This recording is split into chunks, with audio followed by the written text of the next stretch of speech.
I do want to thank the Law School Library for sponsoring this event, and also add my thanks to Labyrinths for holding it, and particularly to Dan for taking time away from the country's business to come here and do this evening now that he's in charge of our state's environment and energy. We know who to talk to, and we're unhappy with either. I really do appreciate him and all of his support during the writing of this book. It's not my main line, energy policy, but I decided to branch out, and Dan, it was extremely helpful and generous with his time and comments throughout the writing of the book and his reading of it. I also want to give a shout out to my daughter Casey, who is sitting here with some of her friends. Casey's a freshman in the college. She is my most supportive daughter on this project. The book is dedicated to her and her two sisters, but I will say that without saying too much behind the family veil, that Casey has been the most supportive and encouraging of the sisters in this story. One of her older sisters is was particularly skeptical about the project, but I'll leave that behind. I don't know how many of you saw yesterday's New York Times cartoon with the cartoonish figures of 8 presidents from Richard Nixon to Barack Obama, each one with a little bubble over their head saying, "We must reduce our dependency on Mideast oil." This is really the message of the book. Jon Stewart, shortly after Obama made his Oval Office address in response to the BP oil disaster in the Gulf, did a clip, which you can find. There's actually a reference to it in the back of the book, a clip on each of these 8 presidents' lives. So you've got Jon Stewart showing you the history of energy policy failures since the 70s, and Jeff Stoller, who's a United Feature Syndicate cartoonist. I'm a person who prides myself on my sense of humor, but if truth be told, it's not all that funny. It really is somewhat of a depressing story. And I just want to say a few things about the book and the project. And there were 2 things that really motivated me. One was I had done a lot of reading about energy policy, including some magnificent books, the most famous of which is obviously Dan Yergin's Pulitzer-winning book about oil, The Prize. Second, of course, is Dan Estes' book, and then third, there are many others.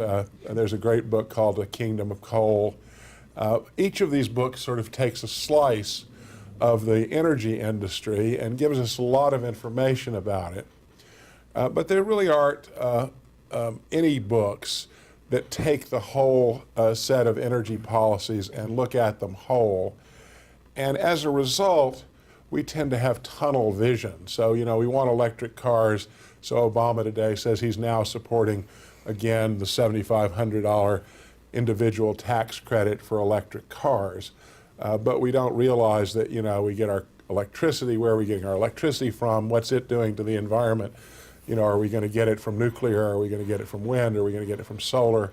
One of the great accomplishments is we, in the 1970s, got about 17% of our energy from oil. Our electricity from oil. We now get 1%. On the other hand, we're importing more oil for transportation than we ever have. So I wanted to look at it whole. The other thing I wanted to do was I wanted to look at it historically. Part of that is idiosyncratic. I find myself understanding things better when I understand how we got here.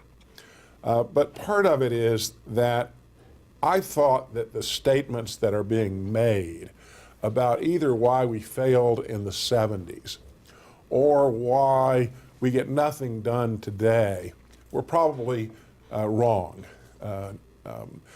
So the story about the 70s is, well, of course we couldn't get anything done. We didn't have any good presidential leadership. We had a crook Then we had an accidental president, and then we had a politically incompetent president. So it was all just the circumstances of the time.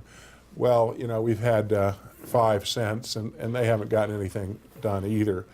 And then there is all of the talk about partisan dysfunction in today's government. Well, of course we can't do anything about energy policy. We can't do anything about climate change because the Republicans and the Democrats are always at loggerheads, and the Congress and the nation's political process has become dysfunctional because of partisanship.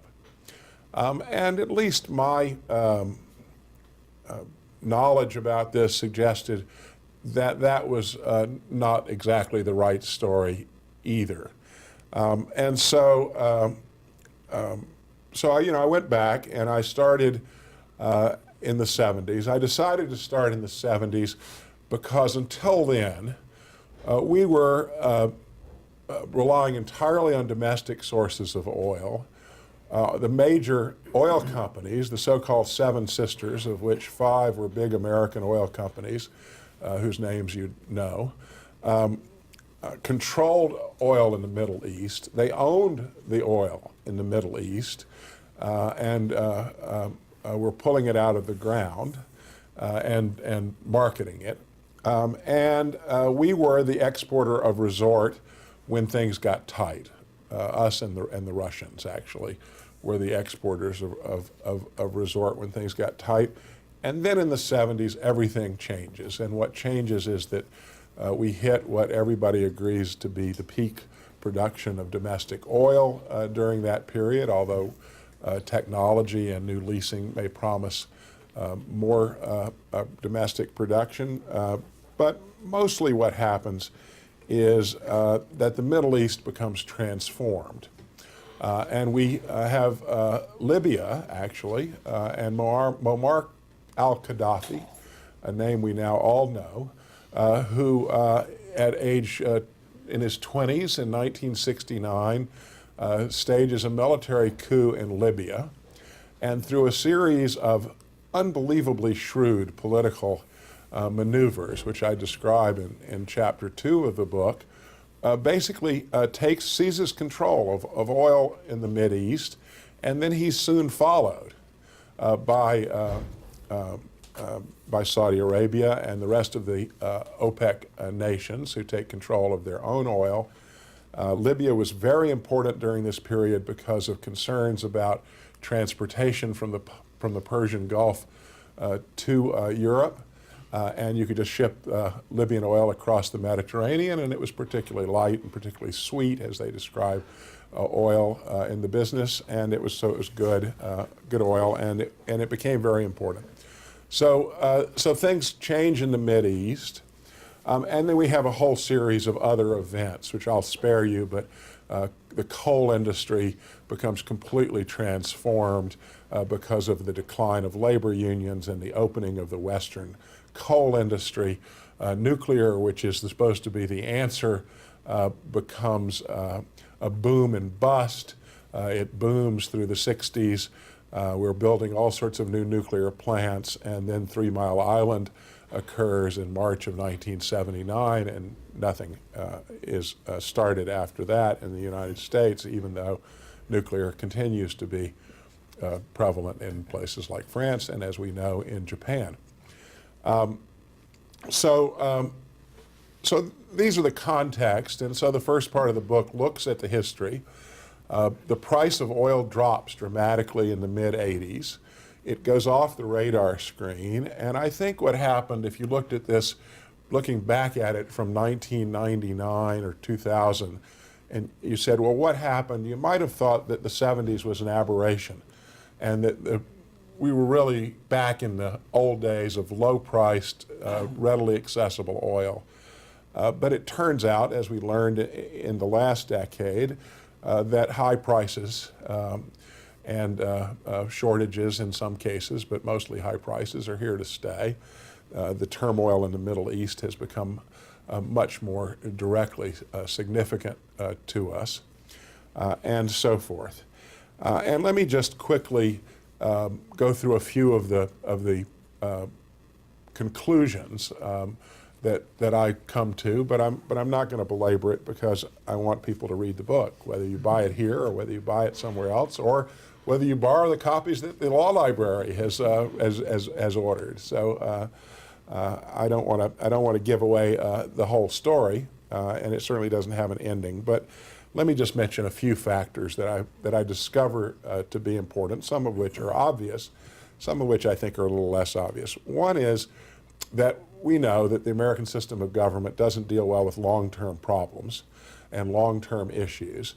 And energy turns out to be one of those things that requires a lot of capital investment.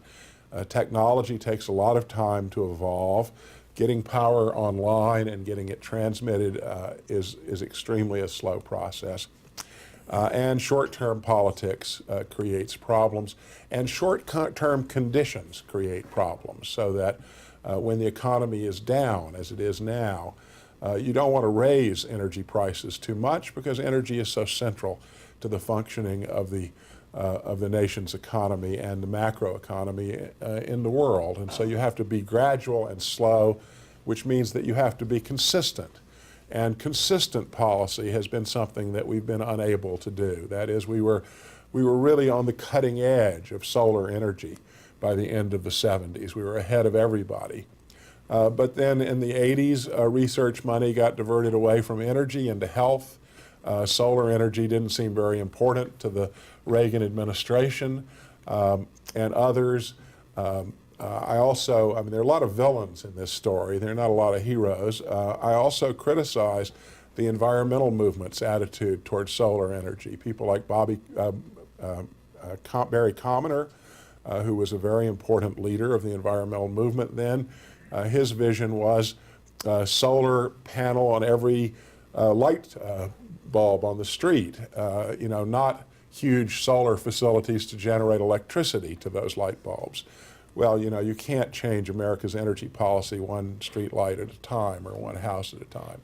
And so the small is beautiful movement, the concerns about economic growth, all of that inhibited, I think, our ability to get things done. And the environmental movement, as we know, also was very important in putting an absolute halt to nuclear and their other stories. Their alliance with Eastern coal over Western coal and so forth. I'm happy to talk about any of this during the questions and answers. The other thing is that there is this tendency in the United States, and it was easy to understand why in the 70s, to search for a technological quick fix. Well, we had just, after all, fulfilled John Kennedy's promise that we'd land a man on the moon. And so we thought we could do anything. And that technology would solve all of our problems. And so the government is making large bets on technology in particular forms. I'm particularly harsh on Richard Nixon's bet on the breeder reactor, which Jerry Ford followed, and I'm equally harsh on Jimmy Carter's bet on what he called synfuels, which are automotive fuels from coal. I mean, think about how successful that would have been if we were now running our cars on coal instead of oil. I mean, it's not, it's very hard to predict the future here. The other thing is that there is this tendency, and here I come to Barack Obama's speech of last week. There is this tendency, no losers, nobody loses, it's all sunshine and light. So Obama says on Wednesday, I'm going to cajole, incentivize, subsidize, regulate, and create green energy jobs, and we're going to get off of oil before we know it. The question that Sherlock Holmes would have asked is, which dogs are not barking in this story? How did the person get into this room without the dog barking? And I've gotten used over time to the tax dog not barking. That is, nobody likes to talk about taxes. Jimmy Carter in late 1970s proposed